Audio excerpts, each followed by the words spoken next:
নমস্কার বন্ধুরা, তনুতীর্থ রান্নাঘরে আমাদের সবাইকে স্বাগত। আজকে দেখো সাদা মাটা সম্পূর্ণ নিরামিষ একটা তরকারি, আলু ফুলকপি পনির দিয়ে তরকারি। প্রথমে ফুলকপি আলুগুলোকে আমি ঠিক এরকমভাবে কেটে নিতাম।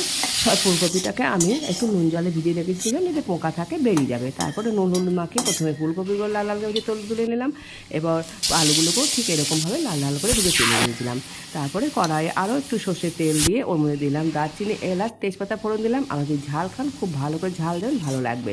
তার মধ্যে দিয়ে দিলাম আদা বাটা, টমেটো কুচি, জিরে গুঁড়ো, ধনে গুঁড়ো, কাশ্মীর লঙ্কা গুঁড়ো, নুন, হলুদ, পরিমাণ মতো চিনি দিয়ে ভালো করে কষিয়ে তেল ছাড়লে এই ভাজাগুলো দিয়ে দেবেন। ফুলকপি আলু ভাজাটা দিয়ে দেবেন, ভালো করে কষিয়ে নিয়ে বাটি ধোয়া জলটা দিয়ে ঢাকা দিয়ে দেন, ব্যাস।